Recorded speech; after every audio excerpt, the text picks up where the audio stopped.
अस्सलाम वालेकुम स्टूडेंट, आप देख रहे हैं यूट्यूब चैनल तालीम तरबियत की दुनिया। मैं हूं मोहम्मद यासिर इकबाल।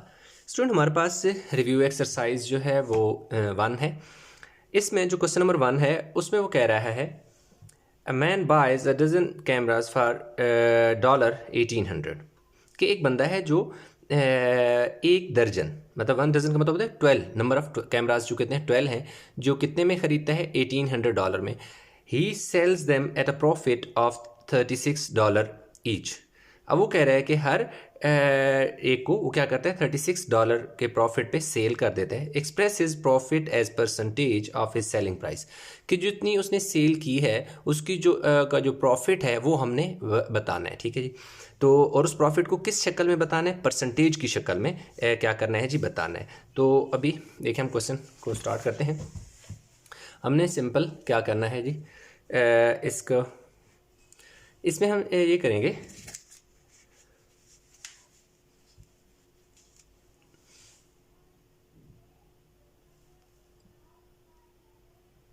अच्छा जी, ये थोड़ा सा जूम आउट कर दिया ताकि ज़्यादा करीब से वाज़ेह नज़र आए। अच्छा, इसमें सबसे पहले हम क्या लिखेंगे? कॉस्ट प्राइस ऑफ 12 कैमरास, यानी हमने क्या लिखनी है? Cost price. मैं शॉर्ट फॉर्म में लिख रहा हूँ, कॉस्ट प्राइस ऑफ 1 डजन। जो 1 डजन को आप बीच ब्रैकेट में 12 बेशक लिख लें। जो 12 कैमरा है वो कितनी है? $1800 है। यानी $1800 में उसने क्या कर दिया? 12 कैमरा क्या किए? ख़रीदे। अब हम सबसे पहले निकालेंगे कॉस्ट प्राइस ऑफ 1 कैमरा, यानी एक कैमरा उसने कितने में ख़रीदा, हम सबसे पहले वो निकालेंगे। तो अब देखो टोटल जो प्राइस है 12 कैमरों की वो कितनी है? $1800 है, और टोटल नंबर ऑफ़ कैमराज कितने हैं? 12 हैं। तो अब हम डिवाइड कर लेते हैं। तो ये इक्वल हमारे पास आ जाएगा जी 150, यानी कि एक कैमरा जो उसने ख़रीदा वो $150 में उसने ख़रीदा। अब जो है सेल प्राइस ऑफ 1 कैमरा, एक कैमरा की जो सेल प्राइस है वो कितनी है? Sale price of 1 camera is equal to 150 उसकी सेल प्राइस है, जो उसने कास्ट प्राइस है 150 उसकी क्या है? कास्ट प्राइस है। लेकिन क्योंकि उसने हर एक पे प्रॉफिट कितना गेन किया हुआ है, $36 उसने प्रॉफिट भी लिया हुआ है, इसलिए ये देखें जो कास्ट प्राइस एक कैमरा की आई है, यानी एक कैमरा उसने कितने में ख़रीदा था? $150 में। आगे वो देखें बुक में वो क्या कह रहा है? He sells them at a profit of $36 each. हर कैमरे से उसने $36 प्रॉफिट कमाया, यानी कि उसने $36 प्रॉफिट रखा है। तो अगर वो 150 का उसने ख़रीदा है, $36 उसने उसका क्या किया? प्रॉफिट कमाया है, तो टोटल जो है वो जो सेल करेगा वो $186 में एक कैमरा सेल करेगा। तो अब हमारे पास जो सेल प्राइस है वो किसकी निकालेंगे? 12 कैमराज की। कि उसने एक कैमरा अगर 186 में बेचा है तो 12 कितने में बेचेगा? 12 मल्टीप्लाई बाय $186।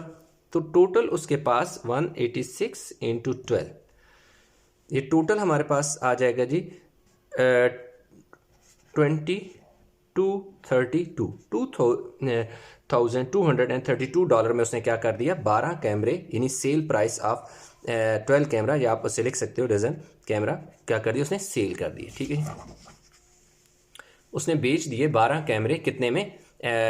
2232। तो लाजिम बात है, अभी हम चेक करेंगे कि हमारे पास प्रॉफिट कितना है। अब profit is equal to sale price minus cost price. लाजिम बात है सेल प्राइस में से कॉस्ट प्राइस निकलेगी इन केस ऑफ प्रॉफिट। अगर लॉस होता तो फिर हमारे पास ये loss is equal to cost price पहले आता, सेल प्राइस बाद में आता। उसकी वजह ये होती है कि लाजिम बात है अगर लॉस होता तो वो क्या होता? जो कॉस्ट प्राइस है वो 1800 से कम होती, अगर सपोज वो 1600 की बेचता तो लाजिम बात है हम 1600 में से 18 नहीं निकाल सकते, 18 में से 16 निकाल सकते हैं, फिर कॉस्ट प्राइस जो है वो बड़ी वैल्यू होती और सेल प्राइस 1600 छोटा होता है। लेकिन इस केस में क्योंकि प्रॉफिट हुआ है तो कॉस्ट प्राइस हमारे पास 1800 है जो कि छोटी वैल्यू है, सेल प्राइस एक बड़ी वैल्यू है, दैट इज़ 2232।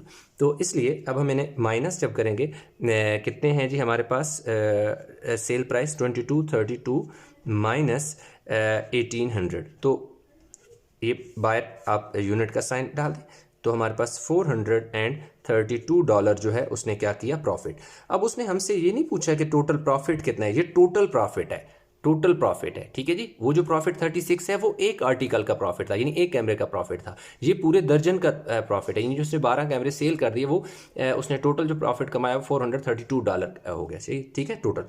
अब जो प्रॉफिट परसेंटेज निकालनी है, profit percentage is equal to, देखो प्रॉफिट परसेंटेज निकालने का बहुत आसान सा फार्मूला होता है, जो प्रॉफिट आपका आया है वो ऊपर आ जाएगा, प्रॉफिट डिवाइडेड बाय क्या आ जाएगा जी, सेल प्राइस, ठीक हो गया जी, सेल प्राइस मल्टीप्लाई बाय 100%। ये जब भी प्रॉफिट आपने निकालना हो तो प्रॉफिट का ये ऊपर प्रॉफिट आता है, नीचे sale price multiply by 100%। Sometime वो हो सकता है कि जी कॉस्ट प्राइस के हिसाब से प्रॉफिट निकालो, तो फिर सेल प्राइस की जगह आपने रिप्लेस कर देना है सीपी यानी कॉस्ट प्राइस कर देना, लेकिन यहाँ पे वो सेल प्राइस का जिक्र कर रहा है स्टेटमेंट के अंदर, इसलिए हमने यहाँ सेल प्राइस लिखी। प्रॉफिट कितना है, $432 है। सेल प्राइस कितनी है, सेल प्राइस हमारे पास 2232 है इंटू 100%, ठीक हो गया। अब हमने क्या करना है, इसको क्या कर दें, डिवाइड हम कर सकते हैं इसको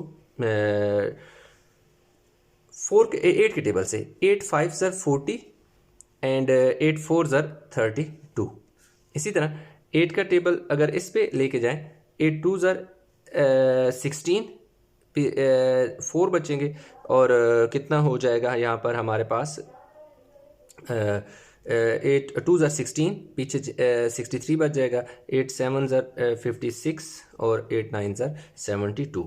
तो ऊपर हमारे पास आ जाएगा जी 5400 डिवाइड बाय 279 और एक सेकेंड मल्टीप्लाई बाय परसेंटेज का साइन। अब सिंपल क्या हुआ, 54 से 100 को, इस वाले 100 को 54 से मल्टीप्लाई किया, 5400 हो गया, ठीक हो गया। अब हमने ना इसको 9 से मल्टीप्लाई डिवाइड कर देना है। इधर मैं मेंशन कर देता हूँ कि मैंने कटिंग 8 से की है, यानी 8 के टेबल से मैंने कटिंग की है।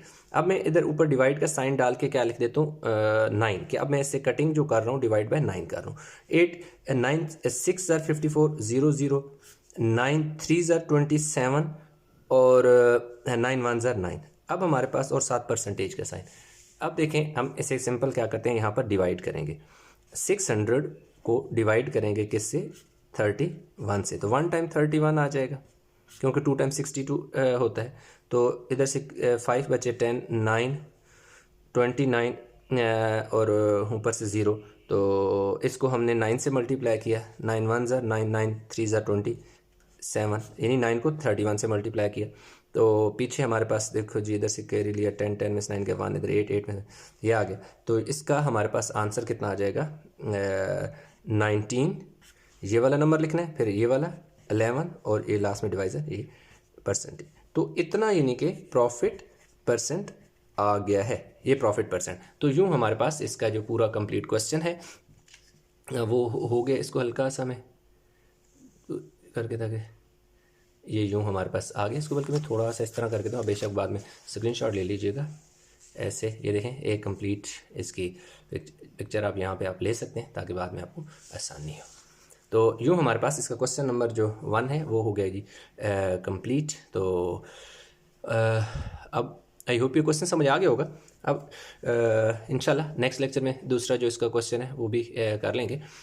तो वीडियो लाइक करें, शेयर करें, चैनल सब्सक्राइब नहीं किया तो चैनल ज़रूर सब्सक्राइब कर लें। तो इंशाल्लाह मिलते हैं नए लेक्चर के साथ, तब तक अपना बहुत सारा ख्याल रखिएगा। अल्लाह हाफिज़।